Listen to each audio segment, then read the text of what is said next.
ভক্তবৃন্দের চরণে শতকোটি প্রণাম। ভুল ত্রুটি মার্জনা করবেন। ওম গুরু তব কৃপাহি কেবল। আগের দিন আমি যেটা বলেছিলাম সেটা হচ্ছে যে বারাণসীতে বাবার সঙ্গে সারনাথের দান। আর তারপরে আরেকখানা জিনিস হলো, সেটা হচ্ছে যে বারাণসীতে বাবা বললেন চলো রামনগরে একদিন দান করতে যাব। ওই আমরা যখন ছিলাম, আমার ভাইয়েরও দীক্ষা হলো, ভাইয়ের বউ আর মেয়ের দীক্ষা হলো। তারপরে বাবা বললেন যে চলো তোমাদেরকে আমরা এতে যাব, রামনগরে দান করতে যাব।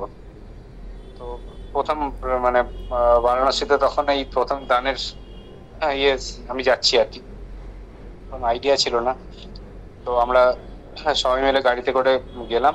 আর তার আগের দিন বাবা নিজে গিয়ে আপেল আপেল কিনে এনেছিলেন এ থেকে। তো আহ, রামনগরে আমাদের দানের ইয়ে হলো, দানটা, এবং খুব সুন্দরভাবে দানটা হলো। দানের ইয়ে কমপ্লিট হওয়ার পরে বাবা দেখলাম মানে খুব খুশি আর কি দান করে। কারণ অনেক সময় দানের সময় বাবা ইয়ে ঠিক থাকে না, কোনো জায়গায় যদি কোনো উম আহ, দানের যদি কোনো জায়গায় ভুল হয় বা কোনো ইয়ে হয়, তাহলে বাবা খুব দুঃখিত থাকে। কিন্তু এটাতে খুব উৎফুল্লিত ছিলেন বাবা। দান করার পরে বললো চলো আমরা ফেরত যাই। আচ্ছা, এইবার আমি গাড়ি চালাচ্ছি, বাবার সামনে বসে আছেন। আর হঠাৎ মামুনিদিকে বলছেন, মামুনিদি পেছনের সিটটাতে বসে আছেন, বাবা বলছেন যে আচ্ছা মামুনি, আর কতগুলো 100 টাকার নোট আছে? তো মামুনিদি বলছেন বাবা আর 3টে আছে। তখন সব দান করার হয়েছে, 3টে 100 টাকার নোট বেঁচে আছে। তো বাবা বললো, বাবা বললেন যে তখন আমরা রামনগরের মানে জাস্ট বেরিয়েছি রামনগর থেকে, গঙ্গা ক্রস করিনি। তো বাবা বলছেন, আহ, বাবা নিজের দিকে দেখিয়ে বললেন এই দিকে এক মা আসবেন, হুম, ওনাকে 100 টাকা দিয়ে দেবো। তো মামনিদি বললো ঠিক আছে, আমরা শুনলাম। তো আমি গাড়ি চালাচ্ছি। আহ তারপরে অনেকটা দূর মানে গঙ্গা পার হয়ে চলে এলাম, কেউ আসেনি কিন্তু, মানে কোনো ইয়ে নেই। তো আমি বললাম কি বাবা বললেন, ঠিক আছে। তো গাড়ি চলছে চলছে চলছে, এসে এই আমাদের আশ্রমে মানে আহ, আমাদের ইয়েটা বিশ্ববিদ্যালয়টা পেরোনোর পরে হঠাৎ করে একটা জায়গায় বাবা বলছেন দাঁড়াও দাঁড়াও দাঁড়াও দাঁড়াও, এখানে দাঁড়াও। এবং সেটা হচ্ছে মাঝ রাস্তা, মানে চৌরাহার মাঝখানে মাঝখানে বাবা বলছেন এখানে দাঁড়াও। আর মানে সমস্ত ট্রাফিক ট্রাফিক ইয়ে হয়ে গেছে, বলছে এখানে দাঁড়াও। আর বলছে ওই যে মা আসছে, বাঁ দিক থেকে এক মা আসছেন দেখুন, একটু কুঁজো হয়ে একটু ভারী চেহারা। হ্যাঁ, উনি আসছেন। এবং অদ্ভুত জিনিস, উনিও এলেন আমাদের এর কাছে, গাড়ির কাছে। মামনিদি 100 টাকা ওনাকে দিয়ে দিলেন। বাবা বলেন না, এইবার চলো। হ্যাঁ। তো এবার আপনারা বুঝুন যে বাবা 7-8 কিলোমিটার দূর থেকে কোন মা আসছেন, কোন দিকে আসবেন, হুম, উনি আগের থেকেই মানে বলে দিলেন। এবং ওই মা কে ছিল। আর মন্দিরটা মানে যেখানে আমরা দানটা করেছি তার খুব কাছেই হচ্ছে অন্নপূর্ণার মন্দির। হ্যাঁ। দিয়ে বাবা তারপরে মানে পরিতৃপ্ত হলেন, আমরা গাড়ি নিয়ে বেরোলাম। প্রশ্নটা বাবাকে আর করতে পারিনি, কিন্তু আমার যেটা মনে হয়েছে যে এত দূর থেকে মানে বাবা তো সবকিছু দেখতে পান। মানে এখানে আরেকখানা উদাহরণ উনি দিলেন, আরেকখানা এক্সাম্পল উনি দিলেন যে দেখো মানে আমার দান নিতে কে কে আসে, তোমরা এটা অ্যানালিসিস করো। তোমরা তো দেখছো একজন বুড়ি মা, কিন্তু উনি কে আমি তো জানি না, ওটা বাবাই জানেন। তো এরকম একটা ঘটনা, মানে 7-8 কিলোমিটার দূর থেকে বাবা বলছেন যে আমি ওনাকে আহ, একজন আসবেন আমার বাঁদিকে আসবেন, ওনাকে দান করুন। তো এটা সম্ভব কি করে, মহাপুরুষের ক্ষেত্রে সম্ভব, আমাদের এটা হচ্ছে লজিকের বাইরে। তো তার পরের দিন আমাদের অ্যাকচুয়াল ফেরার কথা ছিল। আমরা বাবাকে বললাম বাবা আমরা ফেরত যাব। তো আমরা যাব অমরকণ্টক হয়ে ফেরত যাব। তো বাবা বললেন আচ্ছা ভালো জায়গা অমরকণ্টক। দিয়ে এবার সন্ধ্যেবেলার দিকে বাবার সঙ্গে কথা হচ্ছে, বাবা হঠাৎ করে বললেন যে এখানে পঞ্চকোশী পরিক্রমা তোমরা জানো? আমরা পঞ্চকোশী পরিক্রমার সম্বন্ধে কোনো একটা তথ্য উঠেছিল, তখন নিরঞ্জন দা ছিলেন, নিরঞ্জন দা ঔষধি। তো আহ, বাবা বলছেন পঞ্চকোশী পরিক্রমা হচ্ছে খুব পবিত্র পরিক্রমা। হ্যাঁ। আর মানে এই পরিক্রমাটা সবাই করতে পারে না। হ্যাঁ। তো আমার হঠাৎ করে মুখ দিয়ে বেরিয়ে গেল যে বাবা তাহলে পঞ্চকোশী পরিক্রমাটা কিরম ভাবে করতে হয়? বাবা বলছেন চলো কালকে। আমাদের অ্যাকচুয়াল নেক্সট ডে প্রোগ্রাম ঠিক করা ছিল যে আমরা বেরিয়ে যাব, অমরকণ্টক যাব। তো আমি কিন্তু আর মানে কোনো দ্বিমত করলাম না, আমি বললাম বাবা ঠিক আছে, কোনো অসুবিধা নেই, আমরা থেকে যাবো একদিন, পঞ্চকোশী পরিক্রমা আপনার সঙ্গে করতে হবে। বাবা বললেন ঠিক আছে, অতি উত্তম, এক্ষুনি গাড়ি বুক করো। তো আমাদের গাড়িতে সব পুরোটা হলো না, তো আরেকখানা গাড়ি বুক করা হলো, রাত্রিবেলায় গাড়ি বুক করা হলো, সমস্ত কিছু ঠিকঠাক হয়ে গেল, দানের জিনিসপত্র সমস্ত কিছু অ্যারেঞ্জমেন্ট হয়ে গেল ওখানে। বাবা বললেন আমি যেতে যেতে দানও করবো। তো এইবার মানে খুব খুব উৎসাহ যে ইয়ে, বাবা বললেন ঠিক সকালবেলায় 8টার মধ্যে আমরা বেরোবো, তোমরা সব রেডি হয়ে থাকবে, 8টার মধ্যে সব রেডি। তো আমরা রাত মানে ভোরবেলা থেকে উঠে রেডি হয়েছি। 8টার সময় বাবা সবাইকে সেবা টেবা দিয়ে, হ্যাঁ, তারপর বললেন চলো। এইবার এই পঞ্চকোশী পরিক্রমাটা সম্বন্ধে একটু বলে নি। বাবা যেটা বলেছেন, এবং বাবা আমাকে একটা বই দিয়েছিলেন পঞ্চকোশী পরিক্রমা তারপরে।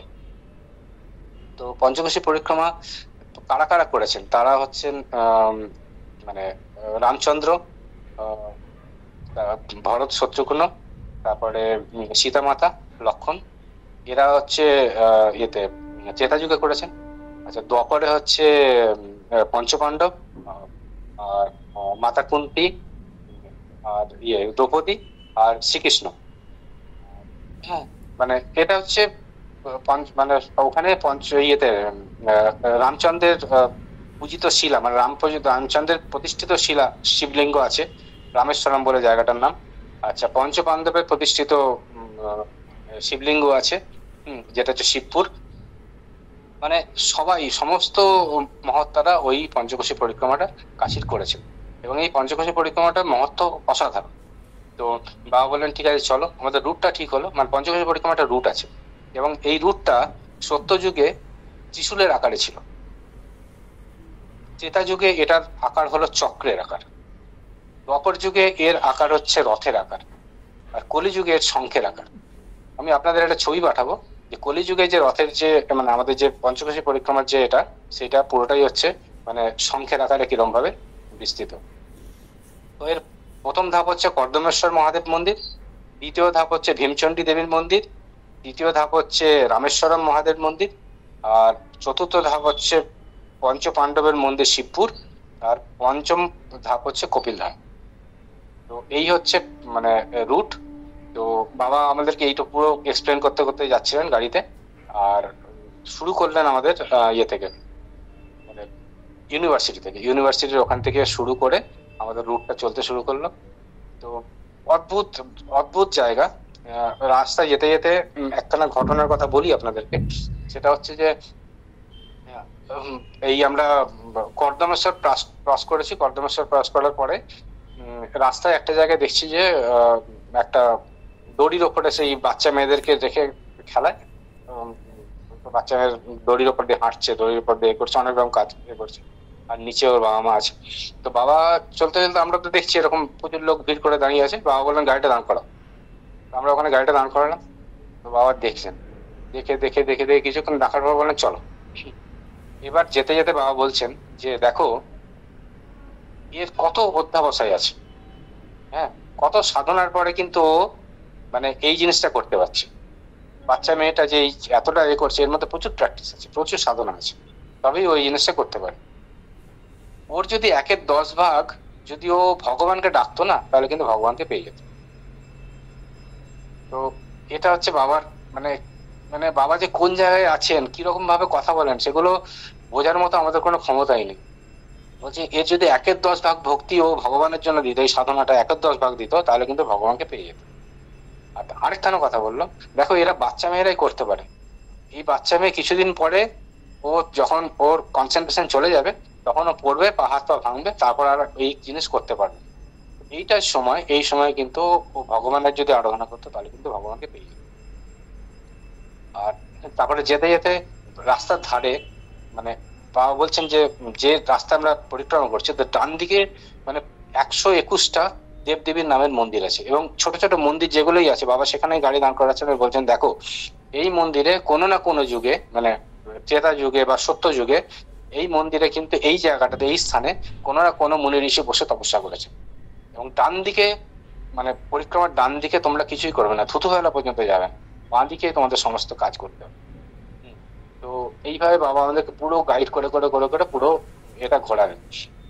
এইবার আজকে আমি একটু বেশি সময় নেব। তো এরকম ভাবে চলছে, বাবা যাচ্ছেন আমাদের ভীমচন্ডির আমাদের লঙ্গটিয়া হনুমানের যে মন্দির আছে ওইখানে বাবা ইয়ে করলেন, আমাদেরকে সেবা করালেন দুপুরে। দিয়ে আবার বললেন চলো রামেশ্বরম মন্দিরে গেলেন। রামেশ্বরম মন্দিরে বাবা বললেন দেখো এই এই যে রামের যে পূজিত শিলা, রামচন্দ্র যখন এখানে এসেছিলেন তখন উনি এই ইয়ে থেকে, ওটা হচ্ছে বরুণা নদীর ইয়ে থেকে, বালি থেকে এই এটা শিলাটা উনি প্রতিষ্ঠা করেছেন, ওটা হচ্ছে রামেশ্বর। তো বাবা সমস্ত জিনিসগুলো এক্সপ্লেন করছেন। আচ্ছা, রামেশ্বরের মন্দিরের বাইরে যে কিছু কনস্ট্রাকশন আছে, মানে কিছু পুরোনো দেওয়াল আছে, সেই দেওয়ালের ইট গুলো ছোট ছোট। বলছেন এই ইট কিন্তু এই যুগের না, এই ইট আগের যুগের। তো এইসব জিনিসগুলো বাবার সঙ্গে থাকার ফলে তখন শুনতে পাচ্ছেন এবং অবাক হয়ে ভাবছি যে আমরা কোন যুগে আছি, কোথায় আছি, মানে আর বাবা যে এরকম ভাবে এক্সপ্লেন করছেন আর এত সুন্দরভাবে এক্সপ্লেন করছেন যে কি বলবো, মনে হচ্ছেন বাবা যেন ওখানে ছিলেন ওই সময়। হ্যাঁ, দিয়ে এবার দান করতে করতে করতে করতে আমরা কপিল ধারাতে এসেছি। কপিল ধারাতে তো বললো যে যাও জব বিনায়কে জব চড়িয়ে এসো। তো আমি তখন বাবাকে জিজ্ঞেস করছি বাবা এই জব বিনায়কে যে যাবো তো এর মহত্বটা কি? বলছে জব বিনায়কে যে তুমি যে এই পরিক্রমা করলে, এই ফাল্গুনী ভট্টাচার্য যে পরিক্রমাটা করলো, হ্যাঁ, তার তো একটা রেজিস্টার থাকবে যেখানে তোমার নামটা লেখা হবে। তুমি যতক্ষণ না জব বিনায়কে জব চড়াবে ততক্ষণ কিন্তু তোমার নাম এই খাতাতে উঠবে না। হ্যাঁ, তো যাও জব বিনায়কে জব চড়িয়ে এসো। তো জব বিনায়কে আমরা জব চড়ালাম। আচ্ছা, এইবার কি হয়েছে, মানে আমরা তো গাড়ি নিয়ে যাচ্ছি আর বাবা বলছেন, বাবা আমাদেরকে রাস্তা দেখাচ্ছেন। আমাদেরকে রাস্তা দেখানোর কোনো জিপিএস এর দরকার নেই, কিছু নেই, বাবাই সমস্ত রাস্তা দেখাচ্ছে। বাবা মনে হচ্ছে একজন জীবন্ত, মানে চোখের সামনে উনি সমস্ত রাস্তাগুলো দেখতে পাচ্ছেন, কিরম ভাবে যায়, কিরম ভাবে যেতে হবে। এমন ছোট ছোট রাস্তাতে বাবা আমাদেরকে ঢোকাচ্ছেন। আমি বলছি বাবা এখানে তো গাড়ি ঢুকবে না। না না না, চলো ঢোকাও, কোনো অসুবিধা নেই, ঠিক ঢুকে যাবে। এবং এমন এমন জায়গাতে রাস্তা গাড়ি ঢোকাচ্ছেন, গাড়ি বার করছেন, মনে হচ্ছে না বাবা সবকিছু দেখতে পাচ্ছেন, তুমি কিরম ভাবে যাবে না যাবে, গাইড করছেন। তো একটা সময় আমার মনে হলো না, এটাতে বাবাকে কিছু বলার দরকার নেই, বাবা যেখানে বলছেন সেখানেই চলো। এইবার কপিল ধারা মানে জব বিনায়কের পরে আমরা যেখানে দাঁড়িয়েছি সেখানটাতে পুরো অন্ধকার এবং গলি, কিচ্ছু দেখা যাচ্ছে না, ইভেন গাড়ির লাইট পর্যন্ত ঠিকভাবে দেখা যাচ্ছে না। তো এবার বাবা বলছেন গাড়িটা ঘোরাও। আমি তো পড়েছি মহা আপড়ে, আমি গাড়িটা ঘোরাবোই করে, কিচ্ছু দেখা যাচ্ছে না সামনে, সামনে কি আছে বোঝা যাচ্ছে না। বাবা বলছে সামনে চলো। বাবা চলি, হ্যাঁ চলো সামনে চলো। সামনে সামনে গেলাম, কিছুটা যাওয়ার পরে বলছে এইবার বাঁ দিকে নাও। বাবা যেন পুরো রাস্তাটা দেখতে পাচ্ছেন, পুরো অন্ধকার কিন্তু, বলছে এবার বাঁ দিকে নাও। বাঁ দিকে রাস্তাটা নিলাম, বললো এইবার বাঁ দিকে নিয়ে ঘোরাও গাড়িটাকে। এবং কি সুন্দরভাবে গাড়িটা ওখানে ঘুরিয়ে গেল। এবং যতগুলো আপেল আমরা নিয়ে গেছিলাম সমস্ত আপেল, দানের সামগ্রী সমস্ত কিন্তু ওখানে কমপ্লিট। তো এবার আমাদের বেরোতে বেরোতে প্রায় তখন 7:30 পৌনে 1টা বাজে। বা বাবা তো ওখানে, বাবা কিছু সেবাও করেননি, মানে অল্প সেবা করেছেন। তো আমরা বারবার ইয়ে হচ্ছে যে বাবাকে এবার কি করবো, অনেকটা দেরি হয়ে গেছে, বাবার সেবার সময় হয়ে গেছে। বলছে বাবা বলছে চলো এবার। অনেকটা দূর, আমরা আসবার সময় তো অনেকটা দূর দেখেছিলাম। এবার গাড়ি চলতে শুরু করলো, আসবার মানে যখন ভেতরে ঢুকেছি যখন প্রচন্ড ভিড় রাস্তায়, অদ্ভুত কাণ্ড, আসার পরে রাস্তা একদম খালি এবং গাড়ি হু হু হু করে চললো। 8:30 পৌনে 9টার মধ্যে আমরা আশ্রমে ঢুকে গেলাম। আশ্রমে ঢুকে বাবা সবাইকে, প্রথম কাজ হচ্ছে প্রথম সবাইকে বসিয়ে সেবা দাও। সেবা দেওয়ার পরে বাবা তারপরে নিজে গেলেন আশ্রমে নিজের সেবার জন্য। মানে এই যে কতগুলো শিক্ষা আমাদেরকে দিলেন ওই দিনটাতে, এই দিনটাতে আমার মানে আমার মনে হয় এটা হচ্ছে একটা নতুন নতুন জিনিস আমি আবিষ্কার করলাম। বাবা যে এরম ভাবে আমাদেরকে গাইড করবেন, এরম ভাবে আমাদেরকে নিয়ে যাবেন, এরম ভাবে আমাদেরকে দর্শন করাবেন, জায়গাটা আমার মানে অভাবনীয় ছিল আমার কাছে। তো আজকে আমি এই পর্যন্তই রাখলাম।